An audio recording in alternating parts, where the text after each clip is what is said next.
What up guys, in today's video I'm going to be showing you my current Infernus build that I've been using in high elo to win some of my games. And the way you can be thinking about the build is that it's an M1 style build but with a focus on spirit damage, so your Afterburn and Toxic Bullet and then eventually Mercurial Magnum are going to be what does the majority of your damage. So if you're somebody who wants to do a lot of damage with your burn, then this build is going to be for you. So without further ado, let's actually get into the build, and I don't want to bore you with too many of the details because you can kind of see in the build what we're running. So I don't want to go over each item, but I will talk about things like major power spikes and the major options that you're going to see here.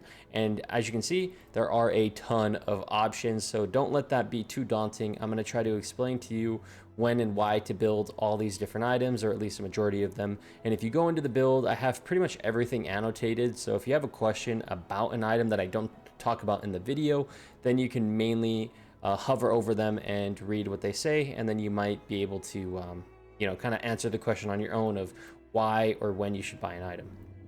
So let's actually talk about the major options here, and we can start off with the crowd control portion here. And the main way you should think about Infernus is he is more of a raw damage carry, not something like a Haze where you really need a lot of crowd control, but crowd control is still good on him as a general option. So depending on what you're fighting, you could be thinking like, hey, if I buy a counter item, this could be really good against the enemy. So for example, you'd want to buy Slowing Hex into a team that has a lot of characters that get countered by it. So things like Abram, Lash, Shiv, Calico. Basically, when you can apply Slowing Hex and remove their movement ability from them, this item can be extremely strong. So if you're fighting a bunch of those heroes, then look to pick up this item. And you can also get Silence Wave to counter a lot of characters in that mid game who have really good ultimates. So think of characters like Geist, Yamato, Dynamo, maybe even Mo and Krill, things like that where their ultimate can either shut you down or make them really hard to kill. Silence Wave can be a really strong item to shut down people who are running at you and allow you to turn the tide in a fight by simply silencing them. And then Curse is kind of a juiced up version of Silence Wave, where if somebody who is really problematic is in the game, then you can buy Curse and then apply it on them and get them killed. So Curse is more of an item where it's like one person on the enemy team is a problem and you need to shut them down. And then Suppressor is kind of like the overall most OP item, I feel like, for crowd control, simply because it allows you to, for a very cheap price, shut down a lot of M1 characters and make them somewhat nullified in that early game when they're already weak. So if you're fighting a lot of M1, or if the lane opponent you're fighting is mainly an M1 character, then buying an early suppressor can be really OP for shutting them down. And then outside of that, we have a lot of core late game options here, and these are all dependent on what you're fighting, so let me go over them quickly. Ricochet is a really good item whenever the enemy team is going to be clumping up in that late game in team fight. So if they're very team fight oriented comp, think about purchasing Ricochet. So think of Warden, Dynamo, Mo and Krill, Abram, basically either short range or melee characters or characters within an ultimate they need to run into the enemy to get value of. So think of like Warden and Dynamo. Any type of situation like that, Ricochet is really good because the enemy will clump up and you'll be able to AoE apply your burn to all of them. Unstoppable is really good when you're fighting a lot of crowd control characters, so things like Dynamo, Mo and Krill, Paradox. Basically, if you're going to get crowd controlled, Unstoppable can be really good. And then Crippling Headshot and Spirit Rend are Spirit Shred items, which are really good for when you either need to amplify your damage or your teammates because the enemy is stacking a ton of armor. And then Escalating Exposure is a really good item when you and the enemy team are stacking a lot of spirit damage because it gives you that 20% spirit resist, which is really good. And then on top of it, you get Spirit Amp and a little bit of Spirit Shred. So think of it as a game where everybody's spirit and you need to buy that item. Superior Duration is a really good item going into that late game for when a lot of people have things like debuff remover or debuff resist from things like Spellbreaker, and you want to nullify that resist. And you can buy Ability Duration to basically counteract the debuff resist of a lot of items. Armor Piercing Rounds is really good when people buy plated armor. And then lastly, Spiritual Overflow is really good for 1v1ing people. And I believe it's one of the highest DPS items for specifically 1v1ing. Okay, that was a lot. And now we can talk about the final options here before we talk about Power Spike. So let me give you a general idea. Now, again, you can kind of hover over these items if you have a question, but I'm going to give you the most bang for your buck items for countering certain things. So in the early game, Spirit Shielding is really good against Spirit. Mid game, Spirit Resilience is really good. And then finally, if you have a lot of money or it's a late game, Spellbreaker is an extremely strong item to counter Spirit. And outside of that, I would get Counterspell if you're fighting any type of character that has a really good ultimate that you can react to. So think of things like Holiday Ult, Paradox Ult, Lash Ult, basically any crowd control ability that has an animation and you can quickly dodge it by using Counterspell. Those are the type of situations you should be looking to buy this item. And to counter gun damage in general, I would say Escalating Resilience is the go-to anti-gun item in the game for Infernus because it gives you ammo, it gives you damage, and it's going to give you a ton of bullet resist.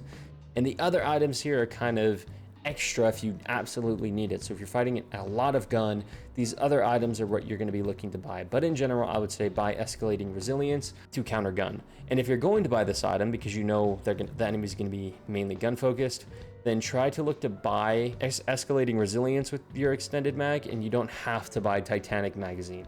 Now, because we're in a kind of Spirit meta right now, Titanic Magazine is a great item when you don't need Escalating Resilience. So keep in mind that if you're fighting a lot of gun, skip Titanic Mag and try to get Escalating Resilience. And then if you're fighting a lot of M1 characters with on hit, so things like Haze, then you can get Plated Armor in that late game to completely nullify their damage.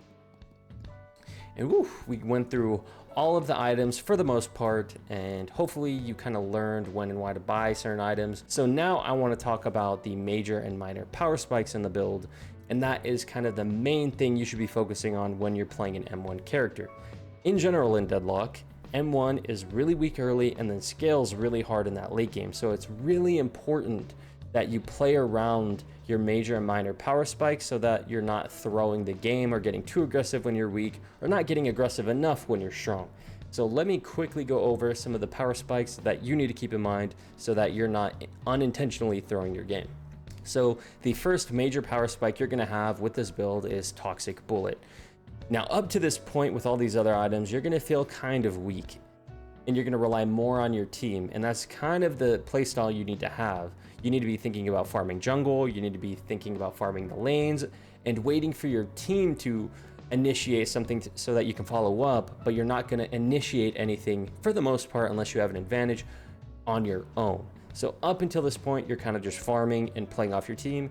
Once you get Toxic Bullet, you're going to be able to fight people now and even win your 1v1. So think of Toxic Bullet as the main part of the build where you can now get aggressive, and then Endurance Speed and Fleet Foot are kind of minor power spikes that allow you to kite, rotate around the map, or run away. So think of these two items as minor power spikes for either helping your team or running away. Burst Fire is another minor power spike where you are going to do a little bit more DPS with your gun, but the main thing that makes it really strong is that because the fire rate on it is so front loaded, you're going to be able to instantly, for the most part instantly, apply your Afterburn and Toxic Bullet on the target because you're going to have that burst of 45% fire rate, and it's going to enable you to, apply your burn and stuff very quickly. And then for your major power spike in that mid game, Mercurial Magnum is going to be a very big damage spike. It's going to give you 25% fire rate and a ton of bullet damage that does spirit damage with that one mag after you use your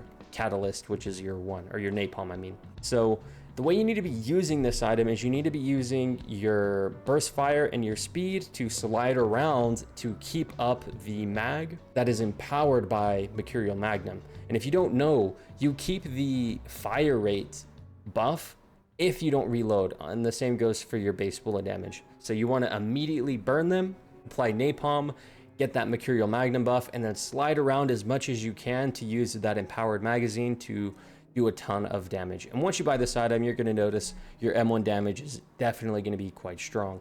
And then the last major power spikes you're going to have, at least in the major point in the build, is going to be Boundless Spirit and Leech. And these two items right here are up to you which one you buy first. I would say Leech is really good into any type of team where you're going to be skirmishing a lot. So let's say they have a very tanky team like a Abram, a Yamato, a Geist, maybe. Anybody that's going to draw out a fight, then Leech is really good. Or if you're fighting a ton of squishy characters, Boundless Spirit can help you annihilate those squishies a lot quicker. So it really depends on what you're fighting, but Whenever you get either of these two items in that late game, you're going to notice either a damaged power spike or a sustained power spike. And outside of that, guys, make sure you're going to be playing around your power spikes. Like I said, M1 is all about knowing when you're strong and knowing when you're weak, and not throwing the game by getting too aggressive and not farming, but also not throwing the game because you're over farming when you're already strong. So keep these power spikes in mind. And if you do try out the build, let me know what you think. You can quickly find it by looking up Renan's Eternus Infernus, or looking at the build ID code right here and typing it in at the top right. And when you try it out, let me know in the comment section what you thought about it. And if you like the build, make sure to leave a like because it helps me out a lot. But anyways, guys, thank you so much for watching. I'm out.